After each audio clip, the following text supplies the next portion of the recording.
नमस्कार, स्वागत है आपका। मैं हूं आपके साथ सुरभि शिरपुरकर। देश भर में कोरोना महामारी के प्रकोप के चलते लागू किए गए लॉकडाउन की आज हाफ सेंचुरी पूरी हो गई है और 50 दिनों के इस लॉकडाउन की शुरुआत में लोग इससे खुश नजर नहीं आ रहे थे, लेकिन समय बीतने के साथ ही उन्हें इसकी अहमियत अब समझ आने लगी है। जम्मू में कोरोना वायरस के कई मामले सामने आने से लोगों में खौफ है और साथ ही में प्रशासन को भी एहतियातन जम्मू शहर के उन इलाकों को सील करना पड़ा जहां कोरोना संक्रमित सामने आ रहे थे। तीसरा लॉकडाउन कल यानी रविवार को खत्म होने जा रहा है और सोमवार से क्या होगा, केंद्र सरकार इससे भी आवाम को अवगत करा देगी। बहरहाल जम्मू का शहर कंटीली तारों के चक्रव्यूह में उलझा हुआ है और लोगों को कुछ घंटों की छूट देने के बाद पुलिस और केंद्रीय अर्धसैनिक बल फिर से मोर्चा संभाल लेते हैं। यहां तक कि जम्मू में सील किए गए कुछ इलाकों की निगरानी स्वयं प्रशासन द्वारा तैनात अधिकारी कर रहे हैं।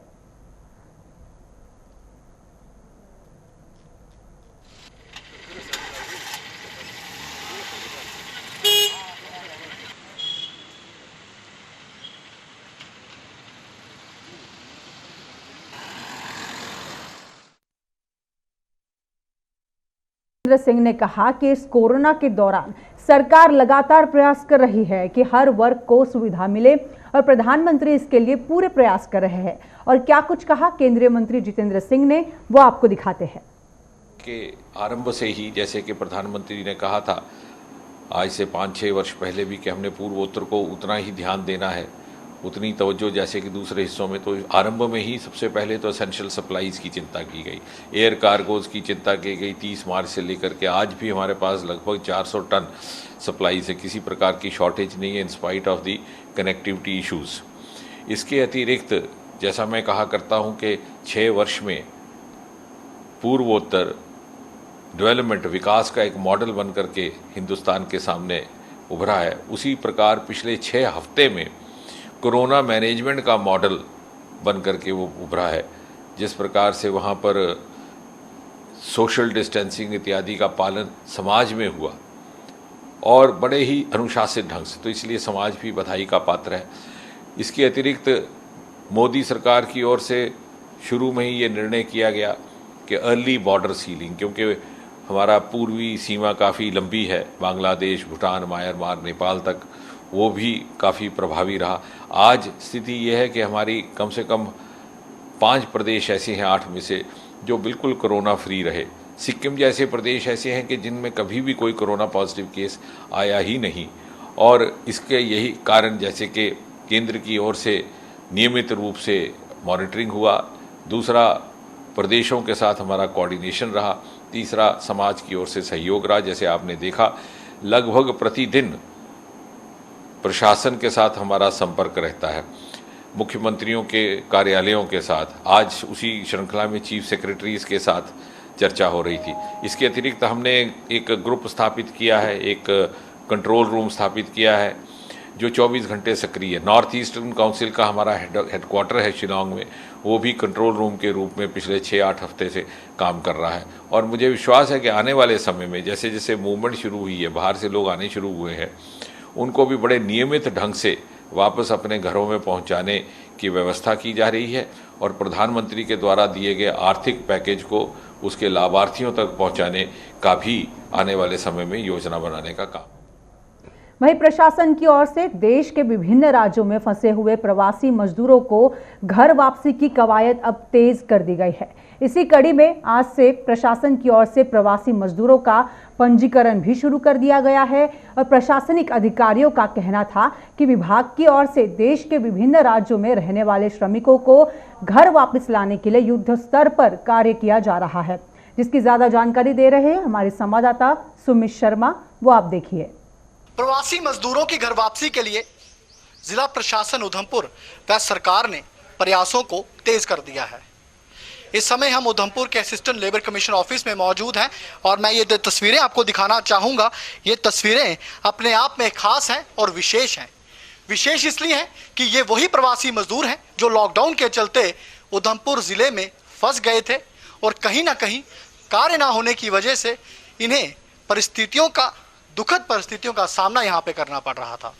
ये देखिए, आज जिला उधमपुर ने इन प्रवासी मजदूरों के लिए जो पंजीकरण है वो शुरू किया है, जिसके चलते ये लोग पंजीकरण के हेतु आज उधमपुर में स्वयं को पंजीकृत करवाने आए हैं ताकि ये अपने अपने घरों की ओर कुशल वापसी कर सकें।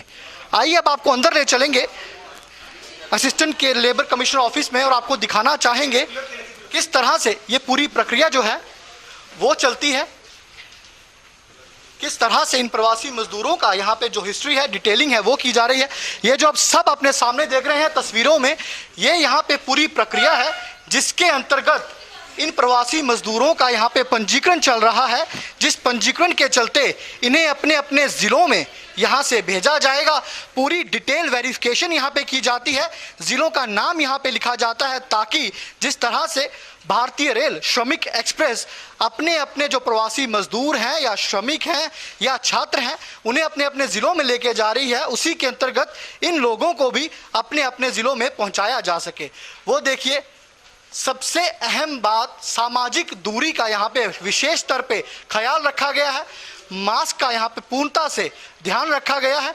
जिस तरह से इस विंडो से इनकी जो हिस्ट्री है वो ली जाती है, उसके बाद से ही यहाँ पे इसे दर्ज करने के बाद आगे प्रोसेसिंग के लिए कंप्यूटर पैनल्स तक भेजा जाता है, जहाँ से इनकी जो ईमेल के ज़रिए से जो हिस्ट्री है वो आगे भेजी जाती है। इसी पे बात करने के लिए हमारे साथ असिस्टेंट लेबर कमिश्नर उधमपुर मौजूद हैं, इनसे बात करेंगे और शायद ये हमें ज़्यादा जानकारी जो है विस्तार से दे पाएंगे। सर, नाम बताएं अपना।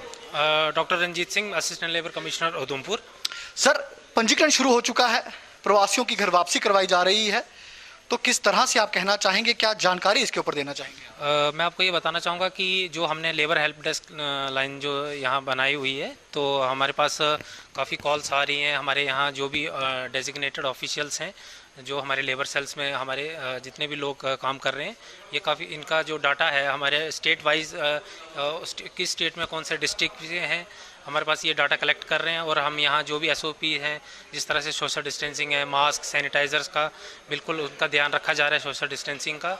और हमारे पास जो भी लेबरर्स आ रहे हैं, हम एक लेबरर्स को ही अलाउ करते हैं, उसको उस अराउंड वो अपने साथ 50 का डाटा ले आएगा, वो हम फिर उसको वेरीफाई करेंगे, उनके मोबाइल नंबर, उनका स्टेट, उनकी डिस्ट्रिक्ट और whether they are willing to go or not. उसमें सबसे ज़्यादा ज़रूरी है क्योंकि अभी कुछ सरकारी काम भी स्टार्ट हो गए हैं, तो कुछ लोगों ने पहले कंसेंट बोला था कि हम जाएंगे, तो जिस तरह से अब काम स्टार्ट होता है वो शायद जाने के लिए कह रहे हैं कि अब हम शायद नहीं जाएंगे, कुछ लोग जा रहे हैं। लेकिन सर, कितनी अभी तक आपने इन प्रवासी मजदूरों का पंजीकरण हो चुका है और कितने आवेदन आपके पास अभी और हैं? हमारे पास अराउंड 1500 जो है रजिस्ट्रेशन हो चुका है और हम एक्सपेक्ट कर रहे हैं कि 300 तक हमारे पास हो जाएगा। मैक्सिमम हमारे पास 4 स्टेट के हैं, छत्तीसगढ़ के हैं, MP के हैं, बिहार के हैं और UP के हैं। और तो सर, कब तक मान के चल रहे हैं कि उनका पंजीकरण पूरा होने के बाद, डिटेलिंग होने के बाद में अपने अपने घरों की ओर यहाँ से रवानगी दे दी जाएगी? जैसे हमें जिस तरह से डाटा कलेक्ट करने के बाद स्टेट वाइज हमने अपने जो लेबर कमिश्नर ऑफिस में भेजना है, तो जैसे वहाँ से कोई डायरेक्शन आती है कि रिगार्डिंग जो भी है ट्रेन का या बसेस का, तो जैसे हमें कोई डायरेक्शन है तभी इनको यहाँ से रवाना करेंगे।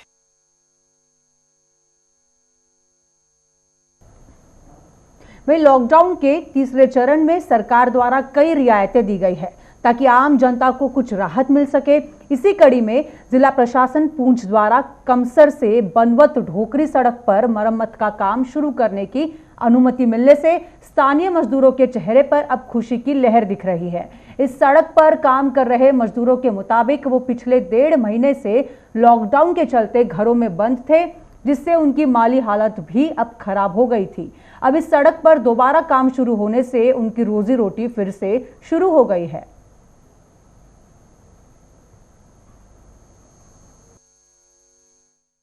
मजदूरी अभी लगे, पुलिस में बोला कि अपन से रह रहे हम, तो अभी काम कर रहे हैं। कुछ आदमी ऐसे ही तो बेरोजगार दुनिया है, काम से बंद है, जो काम नहीं कर पा रही है। यहाँ में बनवा डोगरी में गोलेबारी बहुत हो रही है, उसका भी बोला था, कुछ नहीं होया। 1-1.5 महीने से लॉकडाउन था, जिसकी वजह से हम लोग जो है घरों में पैबंद थे। अभी जो है लॉकडाउन में थोड़ी ढील दी गई है। अभी हमारा मतलब जो है रोजगार के काम के लिए मतलब जो है गवर्नमेंट ने परमिशन दिया है, तो हम थोड़ी अपनी डिस्टेंसी को काबू कर मतलब जो उस पर पाबंदी करके ही काम कर रहे हैं। डिस्टेंसी रख के ही हम काम जो कर रहे हैं। वहीं केंद्र सरकार ने लॉकडाउन के दौरान बीपीएल वर्ग को मुफ्त राशन उपलब्ध करवाने की घोषणा की थी। अपने वादे के मुताबिक सरकार जम्मू कश्मीर में भी हर जगह बीपीएल वर्ग को ये राशन वितरित कर रही है। इसी कड़ी में आरएसपुरा में खाद्य विभाग द्वारा लोगों में 2 महीने का राशन वितरित किया गया। सरकार द्वारा प्रति व्यक्ति 5 किलो चावल और प्रति राशन कार्ड के हिसाब से 1 किलो मूंग और 1 किलो चने की दाल दी जा रही है। लोगों ने उनकी मदद के लिए मोदी सरकार का आभार जताया है।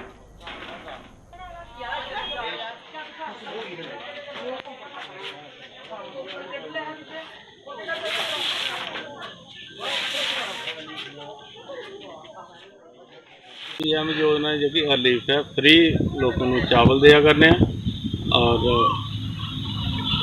1 किलो मूंगी की दाल और चने 1 किलो। लागू लॉकडाउन से कई वर्ग प्रभावित हुए हैं, जिनमें जम्मू कश्मीर के फोटोग्राफर यूनियन का भी नाम भी शुमार हो गया है। लॉकडाउन ने शादियों के सीजन का बंटाधार कर दिया है, जिससे फोटोग्राफर के साथ कपड़े का व्यापार भी पूरी तरह से खत्म हो गया है। जम्मू फोटोग्राफर यूनियन ने अब रह सहकर सरकार से उन्हें भी राहत देने की मांग की है। यूनियन के प्रधान कपिल कपूर का कहना है कि मौजूदा समय में शादियों का सीजन तो बर्बाद होकर रह गया है, लिहाजा उन्हें लॉकडाउन से पहले हाथ में लिए गए काम पूरे करने की इजाज़त दी जाए ताकि वो भी अपना गुजारा कर सके।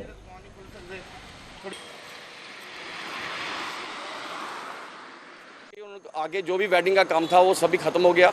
जो लास्ट हमने काम किए हैं उसमें हमें ये उम्मीद थी कि हम चलो पिछले ही वेडिंग के काम दे दें तो उनसे हमारा जो फोटोग्राफरों के घर का खर्चा आराम से चल जाएगा 2-4 महीने के लिए। अब जितनी सेविंग होती थी, लड़के फ़ोन करते हैं कि भैया हमारे पास सेविंग भी ख़त्म हो गई है, कुछ हमारे लिए बोलो, सर को किसी एडमिनिस्ट्रेशन को हमारी बात पहुँचाओ कि वो कम से कम हम लोगों की बात सुने।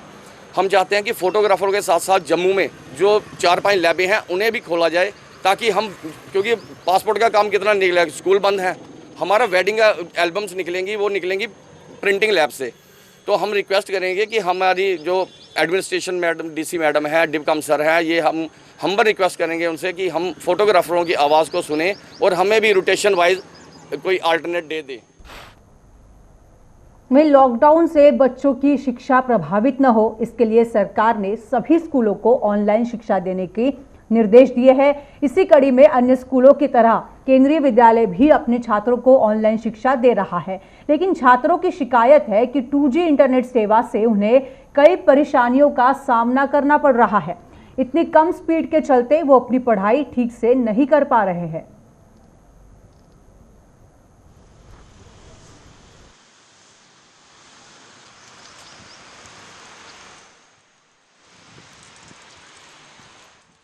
जो बच्चे सेकंड क्लास से क्लास 12 तक हमारे पास अभी 2020-21 के बैच के हैं, निरंतर उनकी ऑनलाइन कक्षाएं आयोजित की जा रही हैं और इसके लिए केंद्रीय विद्यालय संगठन ने सभी संभागों को अलग से एक पत्र जारी किया हुआ है और उसी के अनुसार सारी कक्षाएं ये आयोजित की गई। इस लॉकडाउन के चलते ऑनलाइन स्टडी में बहुत प्रॉब्लम्स आ रही है क्योंकि हमारे जम्मू में 2G नेट चल रहा है, जिसके कारण फुली हम वीडियोस को डाउनलोड नहीं कर पा रहे हैं और जो हमारी ऑनलाइन क्लासेस होती हैं उसमें बफर करती हैं वीडियोस वगैरह, जिसके कारण हम अच्छे से पढ़ाई नहीं कर पा रहे हैं और हमें बहुत प्रॉब्लम्स आ रही हैं इसके लिए। वही लॉकडाउन के दौरान यूं तो हर वर्ग प्रभावित हो रहा है, लेकिन सबसे अधिक प्रभावित मजदूर वर्ग है, विशेषकर प्रवासी मजदूर जो अपने घरों से सैकड़ों मील दूर इस प्रदेश में फंसे हुए हैं। सरकार के उदासीन रवैये के चलते ये लोग अब पैदल ही अपने घरों की ओर चल पड़े हैं और इनकी दर्दनाक तस्वीरें आए दिन मीडिया भी दिखा रही है। ऐसे ही कुछ प्रवासी मजदूर जिला पुंछ के सुरनकोट इलाके में फंसे हुए हैं। इन लोगों के मुताबिक पिछले 2 महीनों से वो यहाँ पर फंसे हुए हैं और अब भूखमरी का शिकार भी हो रहे हैं। इन लोगों के मुताबिक वो कई बार स्थानीय प्रशासन से उन्हें घर भेजने की गुहार लगा चुके हैं, लेकिन इसके लिए अभी तक कोई भी व्यवस्था नहीं की गई है।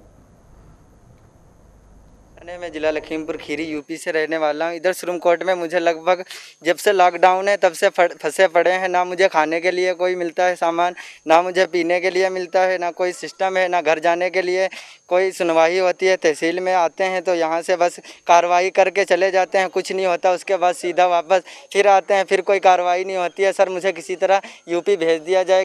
मैं सर नरेंद्र मोदी जी और योगी आदित्यनाथ सर से रिक्वेस्ट करता हूं कि हम लोगों को जल्द से जल्द यूपी बुला लिया जाए। हम लोग यहां बहुत बुरी तरह से फंसे पड़े हैं सर, प्लीज़ बहुत बहुत रिक्वेस्ट है कि हमें बुला लिया जाए। ठीक लखीमपुर खीरी का हम लोग यहाँ 7 दिन से फंसे हुए हैं।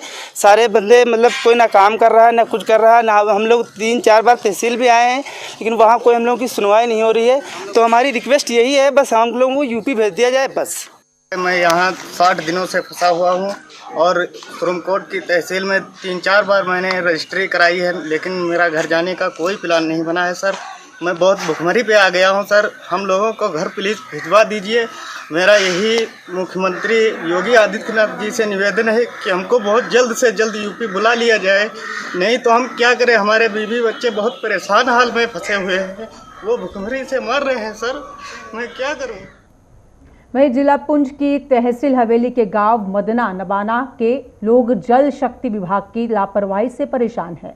इन लोगों के मुताबिक पीने के पानी के लिए उन्हें 2-2 जगह पैसे देने पड़ रहे हैं। इन लोगों ने आरोप लगाया है कि जल शक्ति विभाग को पानी का बिल देने के साथ साथ उन्हें यहां नियुक्त कर्मचारियों द्वारा रखे गए एक गुर्गे की भी मुट्ठी गर्म करनी पड़ती है, तब जाकर उन्हें पानी नसीब होता है। इन लोगों के मुताबिक विभाग द्वारा यहाँ 4 कर्मचारियों को नियुक्त किया गया है लेकिन उन्होंने कभी भी अपनी ड्यूटी नहीं निभाई। अपनी जगह पर उन्होंने एक स्थानीय व्यक्ति को तैनात कर रखा है जो अपनी मनमर्जी से काम करता है। 400 पॉपुलेशन है हमारे वार्ड की, तो इसमें पानी की बहुत प्रॉब्लम है। मतलब यहाँ टैंक बना हुआ है नापना मिडिल स्कूल के पीछे, तो उस गवर्नमेंट का कहना है कि ये खालसा सरकार है ज़मीन, ठीक है। उसमें हमने एक प्राइवेट आदमी लगाया, उन्होंने उसको भी हम पैसे देते हैं और गवर्नमेंट को भी किराया भरते हैं। तो गरीब आवाम है यहाँ, इसका कुछ ना कुछ हल होना चाहिए। जिस दिन से लिफ्ट लगी है तब से प्रॉब्लम है, क्योंकि 4 मुलाजिम है यहाँ पे, तो मुलाजिम खुद आते नहीं यहाँ, तो उन्होंने आगे एक आदमी लगाया हुआ है, तो उसको मतलब वो कुछ नहीं देते। जो अवाम है, जो अवाम देती है पैसा, उसको वो उस पानी खरीद के लेते हैं। मतलब ये डबल पैसा देना पड़ता है। बड़ी लिफ्ट है, स्लाइडिंग हुई थी 2014 में, तो वो हमने रात को पिछले साल पूरी वेल्डिंग कर दी थी। पाइप ठीक है आगे तक, लेकिन आगे एक फॉल्ट है, आगे हाइट में पाइप, और वो 13 फुट हाइट है उस पाइप की, तो वो अगर ठीक हो जाए तो अच्छा रहेगा। यही अपील है कि हमारा मसला हल किया जाए। रमज़ान का महीना है, आवाम को पानी मिलना चाहिए। पानी से सर मुझे ये परेशानी है कि यहाँ पे जब ओवरफ्लो होता है या वाल की लीकिंग है, इसमें ना ही कोई ड्राइंग बनाई हुई है, ना कोई नाली है, तो ना ही कोई ऑफिसर आता है यहाँ पे टाइम पे बंद करने के लिए। पानी के नीचे से चढ़ा रहे हैं, यहाँ पे होता नहीं है कोई मौजूद। पानी जब ओवरफ्लो होता है, मैंने पूरा मकान है, आप देख सकते हैं नीचे कैमरा लगा के भी, पीछे से पूरा दीवार जो है प्लास्टर वो पूरा गिर के तबाह बर्बाद हो गया। मेरी यही रिक्वेस्ट है कि यहाँ पे या कोई नाली बनाई जाए, कोई मुलाजिम तैनात किया जाए कि जो यहाँ पे कंट्रोल रख सके। जब पानी पूरा टैंक भर जाए तो उसको बंद करे और नीचे आवाम तक पहुँचाए। यहाँ पे नुकसान ना हो, पानी का नुकसान भी ना हो और मेरे मकान का नुकसान भी। वहीं पंडोरिया से मढ़ जाने वाली सड़क की खस्ता हालत स्थानीय लोगों के लिए जी का जंजाल बनी हुई है। स्थानीय लोगों के मुताबिक पिछले कई वर्षों से सरकार द्वारा इस सड़क की मरम्मत की और कोई भी ध्यान नहीं दिया गया है और जिसका खामियाजा वो भुगतने को मजबूर हो रहे हैं।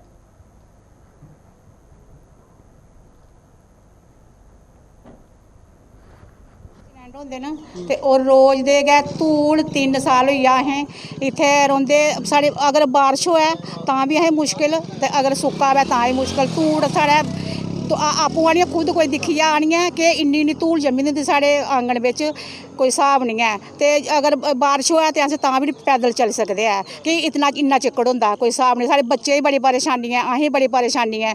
3-4 साल होई गया अस बस इ'यै दिखदे ग्रां च, भाई अज्ज बनदी सड़क कल बनदी सड़क, बस इ'यै रोज इंदा लारा है, बस होर कुछ नहीं।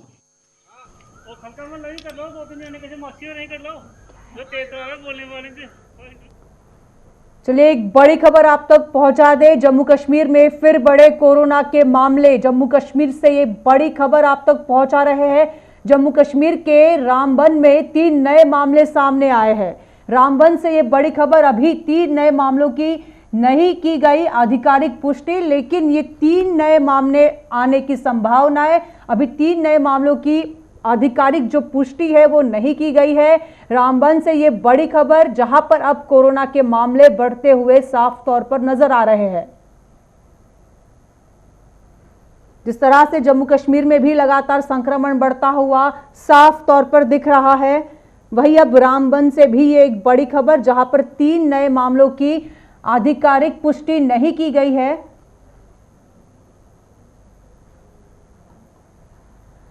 नदीम इकबाल ज्यादा जानकारी के साथ हमारे संवाददाता हमारे साथ जुड़ चुके हैं, सीधा उनका रुख करेंगे। नदीम, जिस तरह से ये खबर चलकर आ रही है 3 नए मामले, क्या इसकी आधिकारिक पुष्टि अब तक नहीं होने की बात कही गई है? कहाँ के ये मामले हैं? और खास तौर पर ये भी यहाँ पर देखना जरूरी होगा कि ये जो क्वारंटाइन सेंटर्स जहाँ पर वहाँ बनाए गए हैं, क्या ये तीनों वही के मामले हैं या फिर रियायती एरिया में जो रेसिडेंटल एरिया है वहाँ के ये मामले हैं?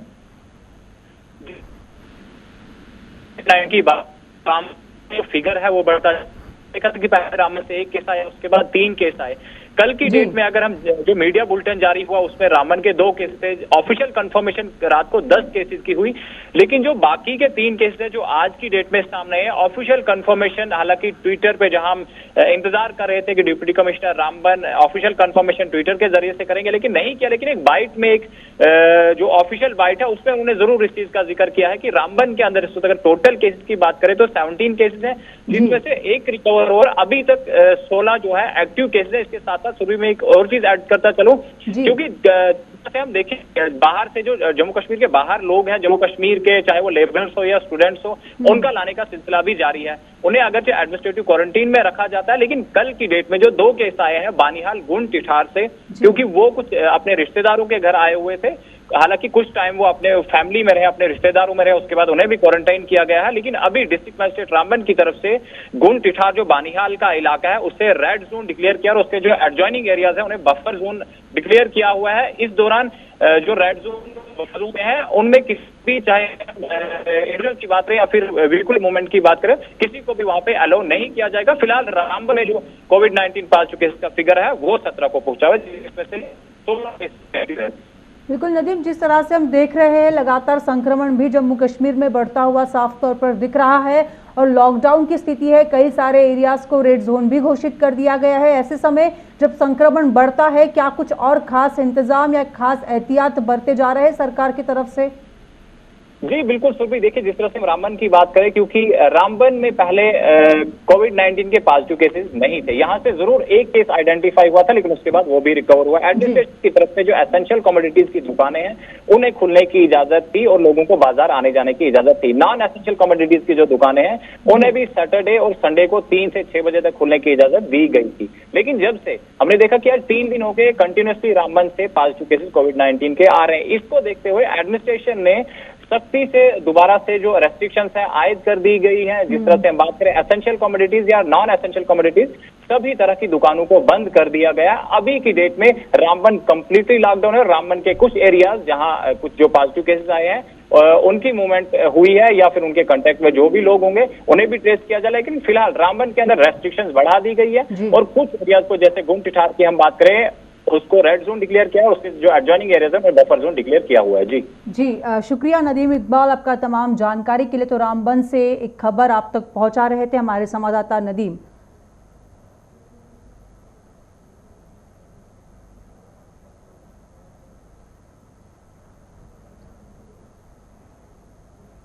ये तस्वीरें आपके टीवी स्क्रीन पर इस वक्त दिल्ली रेलवे स्टेशन की आप तस्वीरें देख रहे हैं। जिस तरह से आज स्पेशल ट्रेन्स जो है वो निकलने वाली थी, 4 बजे से ये ट्रेन निकलने वाली थी और अब देखिए 4 बजने को कुछ समय कुछ मिनट चंद बचे हुए हैं और लोग किस तरह से, प्रवासी किस तरह से रेलवे स्टेशन का रुख कर रहे हैं अपने लगेज के साथ। और साथ ही में जो स्पेशल ट्रेन से बिहार के लिए भी निकलने वाली थी और प्रवासियों के चेहरे पे कुछ खासी खुशी भी यहाँ देखने मिल रही है। नहीं था, हमारे फादर इन लॉ का डेथ 12 अप्रैल को ही हो गया था। हम लोग लॉकडाउन में नहीं आ सके तो पत्नी को लेकर के आया। अभी 12 तारीख को जो खुला था उसमें है ना, पत्नी को अभी छोड़ दिया, मैं अपने वापस जा रहा हूँ। तो आप क्या यहाँ पर स्टेशन में आने के लिए आप गाड़ी तो चल रही नहीं है, तो आप कैसे? रिलेटिव के वहीं ससुराल से ही गाड़ी थी, साला लेकर के पहुंचाने आया। भैया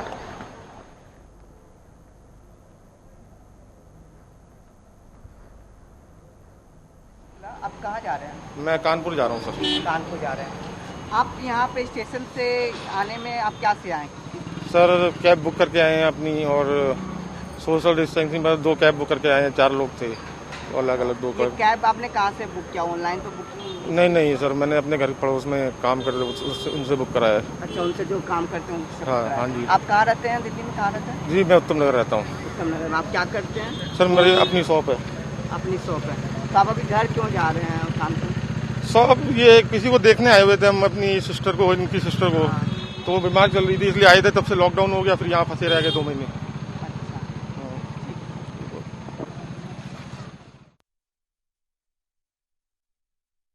फिलहाल इस बुलेटिन में वक्त हो चला है यही रुकने का, लेकिन देश और दुनिया की तमाम खबरों के लिए आप बने रहें हमारे साथ। नमस्कार।